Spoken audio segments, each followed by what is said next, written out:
बच्चों, स्कूल से लंबी छुट्टी की वजह से आजकल सभी की खेल कूद की क्रियाएं बहुत अच्छी चल रही होंगी। आप अपने खाली समय में अलग अलग खेल खेलते होंगे। आप में से बहुत से बच्चे ऐसे भी होंगे जो कंचे भी खेलते होंगे। तो विद्यार्थियों, आज का हमारा अध्ययन का विषय है कंचा। कंचा एक अति रोचक बाल्यावस्था से संबंधित मलयालम की कहानी है, जिसके लेखक श्री टी पद्मनाभन हैं। बच्चों, जैसे कि आपको आपकी स्क्रीन पर नजर आ रहा है, इस कहानी के मुख्य पात्र कि इस कहानी में जो है मुख्य पात्र अप्पू है। अप्पू के बाद जो है ये माँ, अप्पू की माँ, अम्मू, जॉर्ज, हेडमास्टर जी, मलिका, मास्टर जी, रामन, ड्राइवर, चपरासी, मुन्नी और दुकानदार जो हैं इस कहानी के मुख्य पात्र हैं।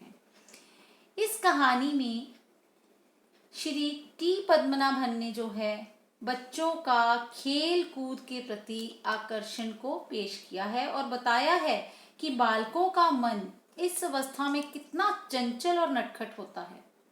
इस कहानी का मुख्य पात्र अप्पू एक स्कूल जाने वाला बालक है। एक दिन वह नीम के पेड़ों की घनी छांव से होता हुआ सियार की कहानी का मजा लेता आ रहा था। उसके कंधे पर उसका बस्ता हिलता डुलता जा रहा था, जिसमें सामान आपस में टकरा रहा था। पर अप्पू किसी तरफ भी ध्यान नहीं दे रहा था। उसका ध्यान बस सिर्फ सियार और कौवे की कहानी पर ही टिका हुआ था कि किस प्रकार जो है कौवे ने चालाकी से सियार से कहा कि तुम्हारा गाना जो है वो बहुत ही अच्छा है और मैं तुम्हारे गाने को सुनने के लिए तरस रहा हूँ। जैसे ही कौवे ने गाना गाने के लिए मुंह खोला तो उसका रोटी का टुकड़ा जमीन पर गिर गया और कौवे ने टुकड़ा उठाया और 9-2-11 हो गया। बच्चों, यहाँ पर ये जो है ये 9-2-11 शब्द जो है मुहावरा है, जिसका अर्थ होता है भाग जाना। अप्पू जब जा रहा था तो उसके दिमाग में कौवे और सियार की कहानी जो है वही चलती जा रही थी। इस प्रकार चलते चलते वह एक दुकान के पास पहुंचा।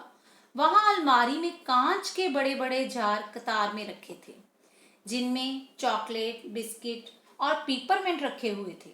अप्पू का ध्यान इनमें से किसी पर भी ना गया, क्योंकि यह सब चीजें उसके पिताजी उसे घर में ही ला देते थे।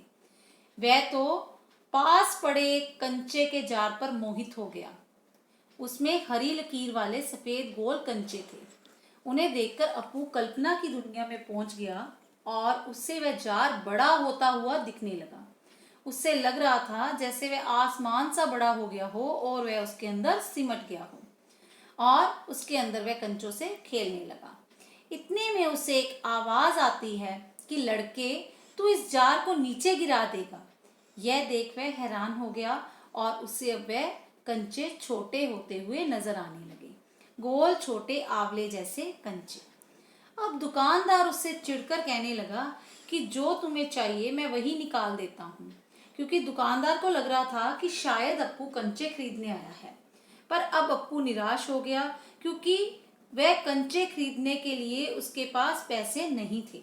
अब स्कूल की घंटी सुनकर वह अपना बस्ता थामे हुए भागा और स्कूल से लेट होने के कारण उसे सबसे पीछे बैठना पड़ा।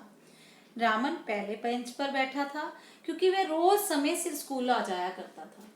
तीसरे बेंच के आखिर में मलिका और उसके पीछे अम्मू बैठी थी। जॉर्ज, जो कि कक्षा में कंचों का सबसे बड़ा खिलाड़ी था, अब अप्पू जॉर्ज का इंतजार कर रहा था कि वह उसके साथ जाएगा और कंचे खरीदेगा और उसे कहेगा कि वह उसे कंचे खेलने सिखाए।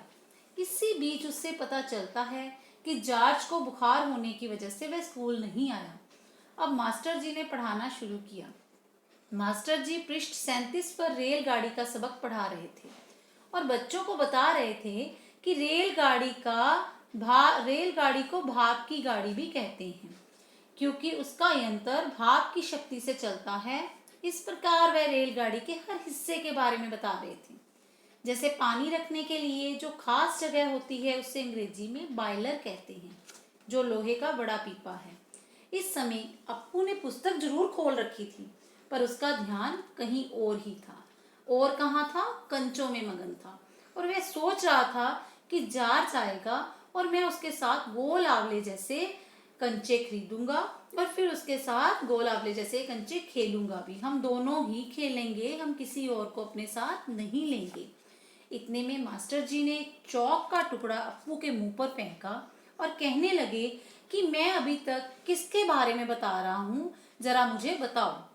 क्योंकि मास्टर जी उसके चेहरे की तरफ देखकर ही समझ गए थे कि उसका ध्यान कक्षा में नहीं था। वही बात हुई। अप्पू बोला, कंचा। कंचा शब्द सुनकर सभी बच्चे तो हंस दिए, पर मास्टर जी क्रोधित हो गए और उन्होंने उससे बेंच पर खड़े होने का दंड दे दिया। अब दंड मिलने के बाद भी वह सिर्फ कंचों के बारे में ही सोच रहा था कि जॉर्ज के साथ जाने पर क्या दुकानदार उससे कंचे दे देगा, और अगर देगा भी तो कितने पैसे में। इतने में मास्टर जी ने अप्पू की स्थिति देखकर फिर पूछा, क्या सोच रहे हो? अप्पू बोला, पैसे। मास्टर जी ने पूछा, कितने और किसके लिए? क्या रेलगाड़ी के लिए? मास्टर जी समझे कि अप्पू रेलगाड़ी खरीदने की बात कर रहा है, लेकिन अप्पू तो कंचे खरीदने की बात सोच रहा था। इस पर सभी बच्चे फिर से हंसने लगे।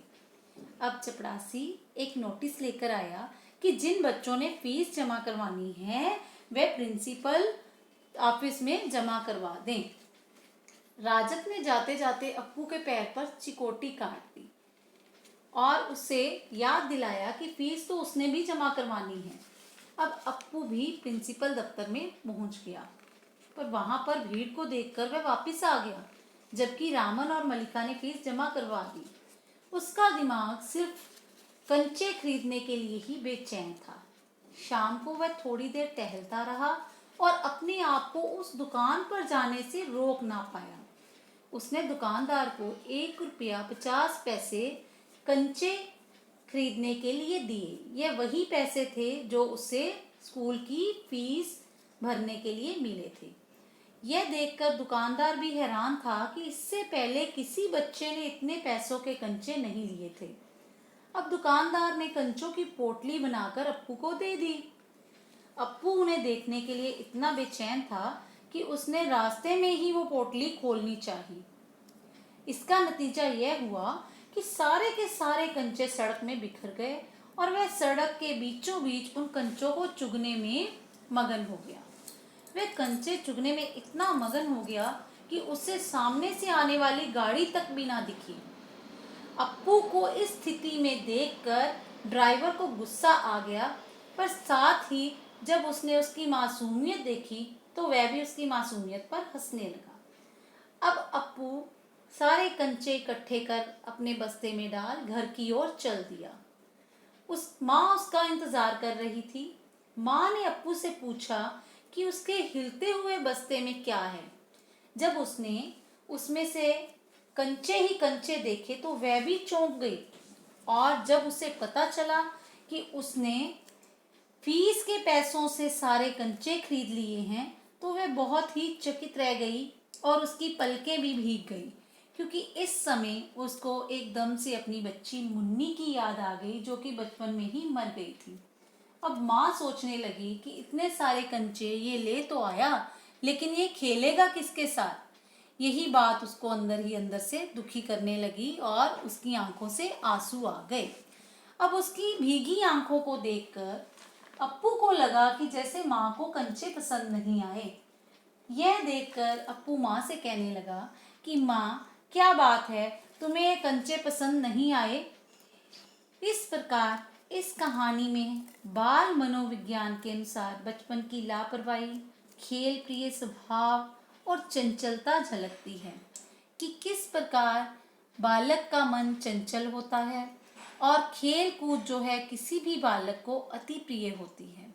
बच्चों, बचपन जो है एक बहुत ही सुखद एहसास है, जिसमें एक बालक जो है अपने मन की सभी इच्छाएं पूरी करना चाहता है और अपने मन के ऊपर उसका जो है काबू वो नहीं होता। जिस प्रकार हमने इस कहानी में देखा कि अप्पू अपने मन पे काबू ना रख पाया और उसने अपनी फीस के पैसों से ही कंचे खरीद लिए।